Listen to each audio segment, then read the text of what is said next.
Assalamualaikum Ibu. Waalaikumsalam warahmatullahi wabarakatuh. Perkenalkan, saya Dinda Hermania Putri, selaku ahli gizi yang akan menemani proses konseling Ibu. Ya. Dengan siapa saya berbicara? Ibu Lia Nurliani, Usianya berapa Ibu? 55 tahun. Baik, nah di sini saya akan membantu Ibu dalam mengatasi masalah yang Ibu alami berkaitan dengan berat badan, yaitu obesitas ya Bu. Ya. Ibu tidak perlu khawatir untuk menyampaikan informasi yang dibutuhkan. Insya Allah akan saya jaga kerahasiaannya Ibu. Ya. Selanjutnya kita langsung saja ke pengkajian gizi ya Bu. Ya. Dimulai dari mengukur tinggi badan dan berat badan ya. Posisinya sudah di tengah ya Bu. Ini mohon maaf Ibu, ini sudah nempel? Sudah. Sudah ya.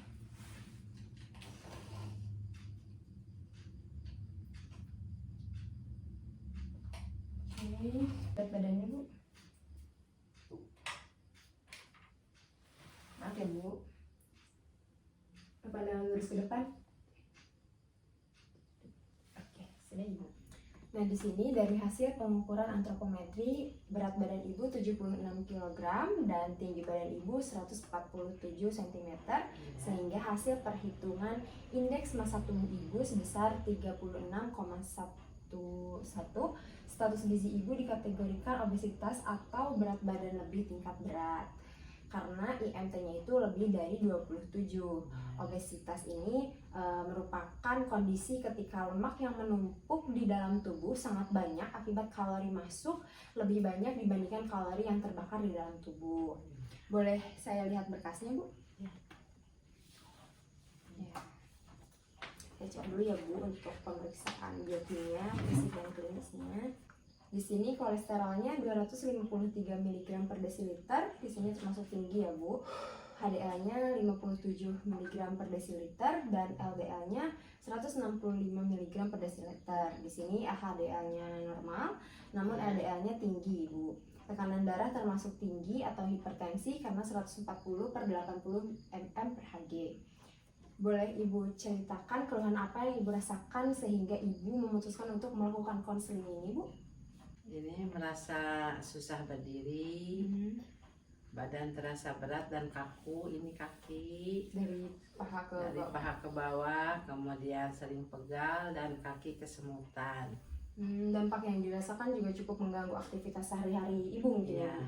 Kalau jalan itu sakit. Gitu. Ibu sudah memilih langkah yang baik ya Bu untuk melakukan konseling ini, datang ke sini karena jika kondisi Ibu tidak segera ditangani maka obesitas dapat meningkatkan resiko terjadinya penyakit jantung, hipertensi, juga tadi dilihat dari tekanan darah Ibu yang tinggi ya, hingga bisa menyebabkan diabetes Bu. Kalau untuk pola makannya Ibu biasanya makan dalam sehari berapa kali Bu? 3 kali. 3 kali. Untuk cemilannya? Cemilannya paling siang-siang sama sore 2 kali. 2 kali ya. Kalau menu makan biasanya sama apa Bu? Yang paling sering nih favorit Ibu? Sarapan pagi sama telur. Telurnya di dadar, Telur diceplok? Diceplok. Ya, makan siang Mas. Biasanya ada bakso karena itu makan siang biasanya di kantor kali. Iya, ada bakso, ada batagor kayak yang mudah aja didapat di kantor. Ada jual beli di sana ya Bu? Iya. Kalau makan malamnya biasanya apa Bu? Makan malamnya itu paling sama tahu tempe, Tahu tempe, mendoan, kayak gitu. yang digoreng-goreng ya Bu, yang Iya. lebih simpel masaknya. Kalau cemilan siang dan sorenya apa aja Bu biasanya? Cemilan siang mah biasa dari warung itu bala-bala, gehu, sama pisang goreng atau pisang aroma. Kalau Yang minumnya mudah didapat aja, menunya air putih. air putih. Kalau untuk makanan cepat saji seperti mie instan itu suka konsumsi Bu? Suka tapi tidak terlalu ini. Paling kalau lagi kepepet itu pasti masak mie yang lebih mudah. Kalau lagi pengen cepat-cepat ya Bu, Ya. masaknya mie instan. Baik, kalau untuk konsumsi nasi biasanya sebagaimana Bu? Berapa centong? Nasi paling 2 centong. 2 centong dalam 1 kali makan. Oke, kalau konsumsi sayur dan buah? Sayur buah, karena kalau sayuran itu harus dimasak kan itu tuh agak jarang. Kalau buah mungkin setiap hari pasti ada lah. Ada Bisa, 1 atau 2. ya. Berarti Yang kalau lebih mudah. sayur itu seminggu bisa berapa kali, Bu? Paling 2 kali 3 kali seminggu. 3 kali. Berarti lebih seringnya makan sama yang digoreng Iya. gitu ya, Bu. Kalau Ibu statusnya sekarang itu punya anak berapa, Bu? 2. 2. Pekerjaan Ibu itu apa, Bu? PNS. PNS. Ibu punya riwayat penyakit lain, Bu, selain status gizi Ibu yang obesitas? Tidak ada kalau bilang penyakit, cuma kemarin itu pernah jatuh, ini patah, kemudian mengkonsumsi obat-obat yang suplemen dari itu. Kemudian efek sampingnya kegemukan ini, jadi nafsu makannya naik ya pas naik, itu. dan berat badan terus bertambah. Iya. Untuk aktivitas fisik itu bagaimana ya? Dan juga aktivitas fisik karena kan jatuh patah, jadi saya tidak bisa kemana-mana, hanya duduk, jalan sedikit, hanya itu, tidak ada olahraga, tidak ada kegiatan-kegiatan yang jalan kaki yang terlalu ekstrim. Iya itu. Kalau sebelum jatuh itu biasa Ibu olahraganya? Biasa.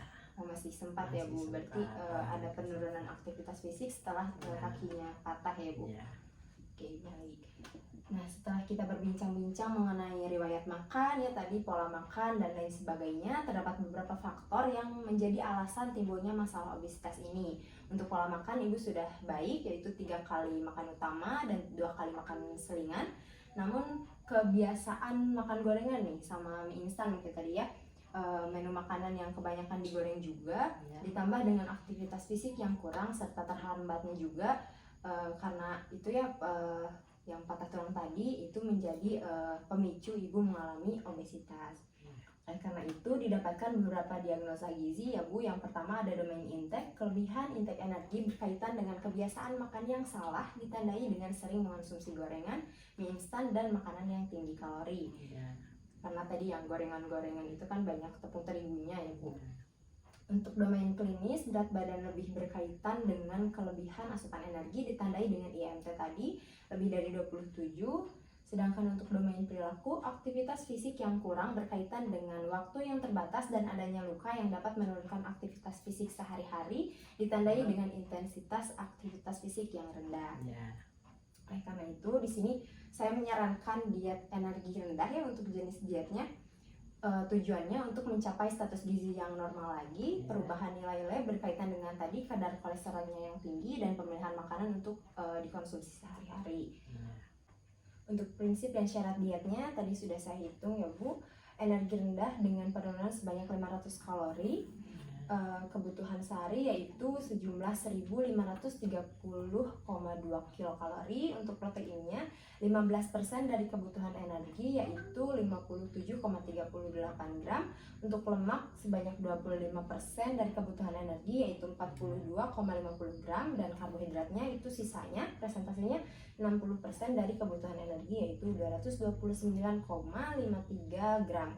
Untuk frekuensi makannya 3 kali makan utama dan 3 kali makan selingan ya, Bu. Jadi yang biasanya 2 mungkin sekarang ditambah jadi 3 kali sehari biar porsinya kecil tapi sering gitu maksudnya.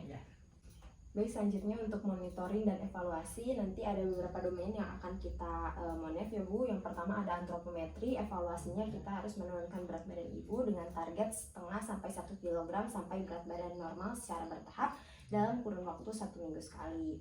Untuk biokimia, evaluasinya penurunan kolesterol dan tadi kadar LDL yang tinggi kan ya, Bu. Targetnya mencapai kolesterol normal itu kurang dari 200 mg per desiliter dan LDL normal kurang dari 130 mg per desiliter. Itu untuk waktunya setiap pemeriksaan. Untuk klinis fisiknya tadi karena di klinisnya itu Ibu hipertensi ya, jadi evaluasinya kita menurunkan tekanan darah dengan target mencapai tekanan darah normal 120/180 mm per Hg. Untuk waktunya setiap pemeriksaan juga. Dan yang terakhir dietary history, evaluasinya pemantauan makan dengan target 3 kali makan utama dan 3 kali makan selingan, dan peningkatan aktivitas fisik minimal 2-3 kali dalam seminggu. Jadi tidak perlu terlalu diforsir, tapi minimal Ibu ada stretching atau Ibu bisa dirujuk ke dokter tulang ya Bu, biar kita tahu aktivitas fisik apa yang aman bagi penderita yang pernah patah tulang kakinya. Itu untuk waktunya setiap hari. Baik, alhamdulillah proses konseling sudah selesai. Ini ada ringkasan ya Bu untuk hasil konseling kita hari ini sebagai panduan Ibu dalam menjalankan diet. Jika Ibu mendapat kesulitan atau hal-hal yang ingin ditanyakan, Ibu bisa menghubungi saya kembali atau datang ke sini lagi ya Bu. Saya ucapkan terima kasih kepada Ibu atas kepercayaan yang telah Ibu berikan kepada saya. Semoga apa yang saya sampaikan bisa membantu permasalahan yang Ibu alami ya Bu. Iya, terima kasih. Saya pamit pulang. Assalamualaikum. Waalaikumsalam warahmatullahi wabarakatuh.